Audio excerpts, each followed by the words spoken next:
नमस्कार दोस्तों, एक लंबे समय के बाद आपके बीच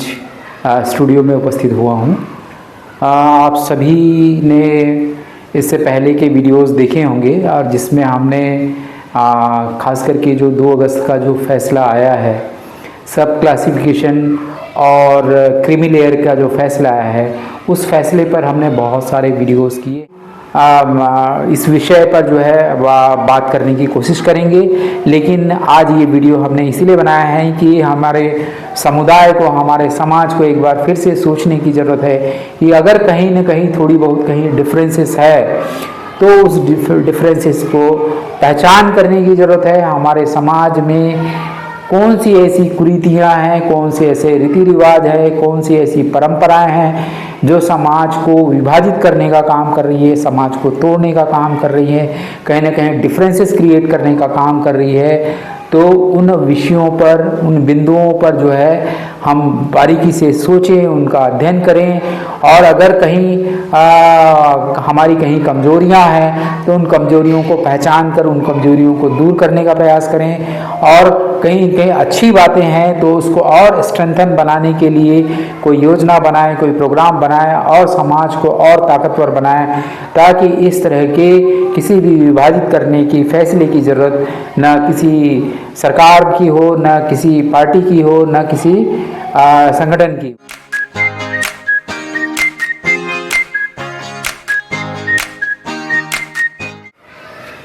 नमस्कार दोस्तों, एक लंबे समय के बाद आपके बीच स्टूडियो में उपस्थित हुआ हूँ। आप सभी ने इससे पहले के वीडियोस देखे होंगे और जिसमें हमने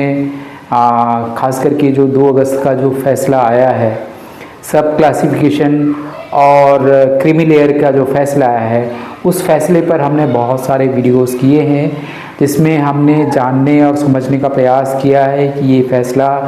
क्या है और इसका समाज पर क्या प्रभाव पड़ने वाला है, क्या उसके दूरगामी परिणाम होंगे और इस विषय पर लोग क्या सोच रहे हैं। अलग अलग लोगों के राय हमने लिए हैं। जो जितने भी वीडियोस किए हैं ये खास करके इस मुद्दे पर हमने केंद्रित किया है। ये केंद्रित करने का मुख्य वजह ये है कि ये जो फैसला है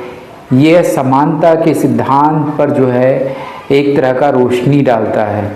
समानता की बात करता है। और समानता की बात इसलिए भी करता है कि वो कहता है कि भाई 2 तरह की समानताएं होती है, एक तो होती है फॉर्मल इक्वलिटी और एक होती है सब्सटेंशियल इक्वलिटी। यानी एक होती है जो जिसको हम कह सकते हैं फॉर्मल इक्वलिटी यानी औपचारिक समानता, और दूसरी होती है सब्सटेंशियल इक्वलिटी, संतोषप्रद समानता, या फिर हम कह सकते हैं इसको वास्तविक समानता क्या है। तो यह फैसला यह कहता है कि समाज में खास करके अनुसूचित जाति के वर्ग में, अनुसूचित जाति वर्ग में असमानता है और इनके बीच में डिफरेंसेस है, इनके बीच में भेदभाव है ना। और अगर मान लीजिए कि हमको अगर सब्सटेंशियल इक्वलिटी यानी वास्तविक समानता को अगर हमें अचीव करना है, वास्तविक समानता प्राप्त करना है, जो कि हमारे संविधान का मुख्य विषय है, उस समानता को अचीव करने के लिए हमें इन जातियों के बीच में सब क्लासिफिकेशन करने की ज़रूरत है, ताकि इनके बीच में जो डिफरेंसेस है, खास करके शिक्षा के क्षेत्र में है ना, आर्थिक दृष्टि में जो असमानता है, उस असमानता को, उस विषमता को दूर करना है तो हमें वर्गीकरण करना पड़ेगा, उपवर्गीकरण करना पड़ेगा। तो ये जो फैसला है ये बहुत ही विचारणीय विषय वाला फैसला है और समाज को इस विषय पर बहुत सोचने की ज़रूरत है, क्योंकि यह फैसला जब आया है तो लोगों का कहना ये है कि इस फैसले को देने से पहले किसी तरह के आंकड़े या किसी तरह का एम्पिरिकल डेटा सुप्रीम कोर्ट के पास में नहीं था कि इस तरह की असमानता इसमें दिखाई दे रही है। तो नए आंकड़े होने के बावजूद भी यह फैसला सुप्रीम कोर्ट से आया है। तो इसीलिए यह विषय बहुत सोचनीय है, विचारणीय है और इस विषय पर चूँकि समाज को भी गंभीर चिंतन करना है, मनन करना है और इसीलिए ज़रूरी था कि इस विषय पर जो है लोगों की राय ली जाए, लोगों का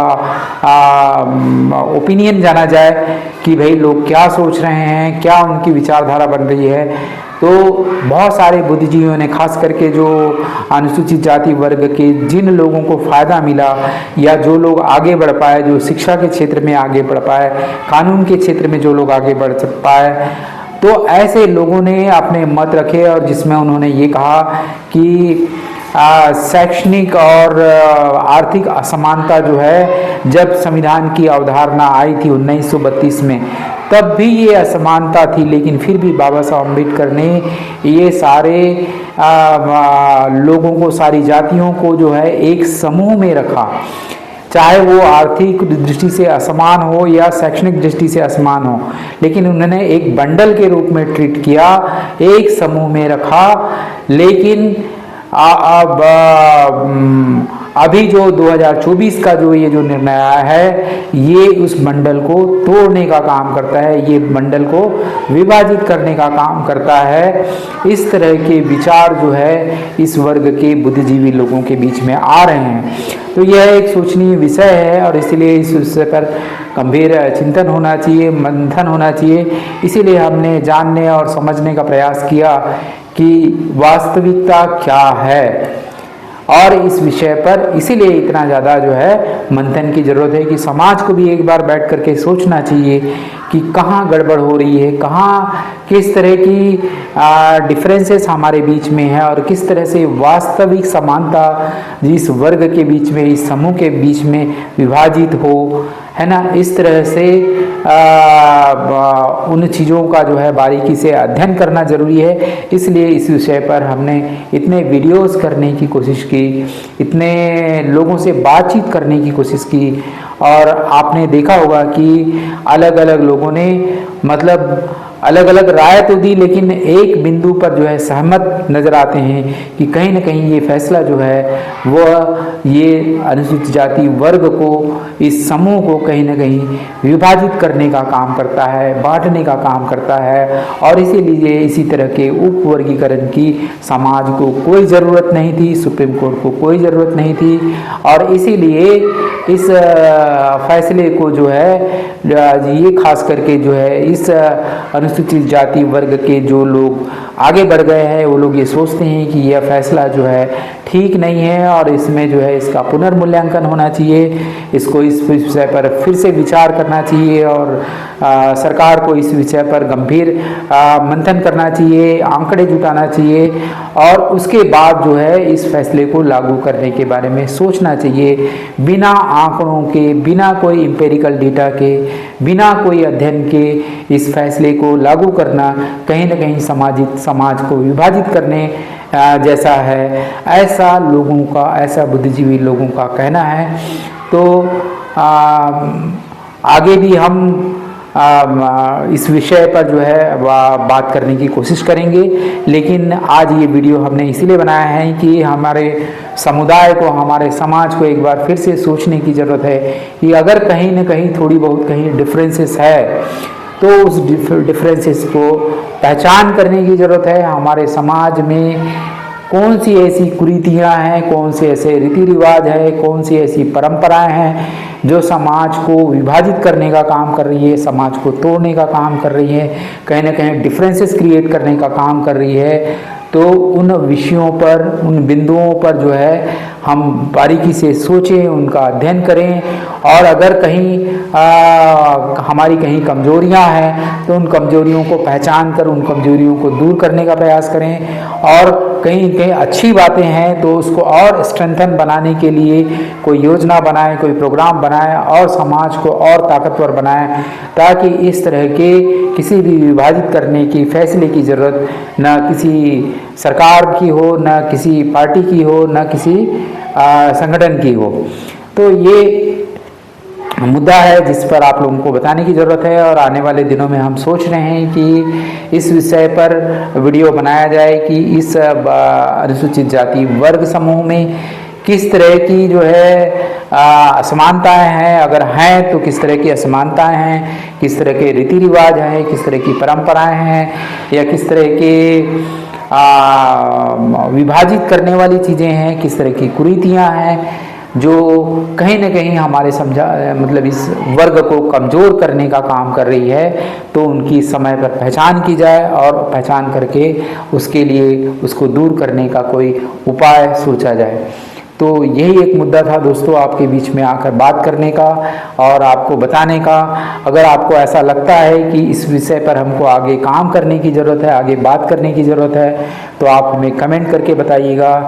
आपको यह वीडियो कैसा लगा, या हमने जो बात की है उसमें कौन सी बातें छूट रही है, कौन सी बातें अभी हमको करने की ज़रूरत है। और हम ये जो सोच रहे हैं कि भाई इस तरह के वीडियोस बनाएं जिसमें कि हमारे जो रीति रिवाज है, हमारी जो परंपराएं हैं, या हमारी जो कुरीतियां हैं, ऐसी कौन कौन सी चीज़ें हैं जो हमारे समाज को स्ट्रेंथन कर रही है, और ऐसी कौन कौन सी चीज़ें हैं जो हमारे समाज को कमज़ोर कर रही है, उस बात की पहचान कर और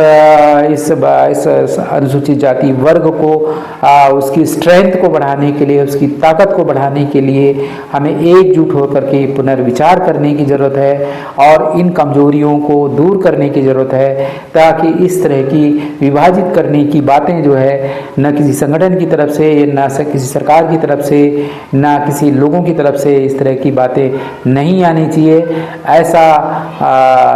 हमारा जो चैनल है उसका विचार है। आप लोग ये वीडियो कैसा लगा कमेंट करके बताइएगा। मिलते हैं अगले वीडियो में। नमस्कार, जय भीम, जय Bharat. Thank you very much. Thank you.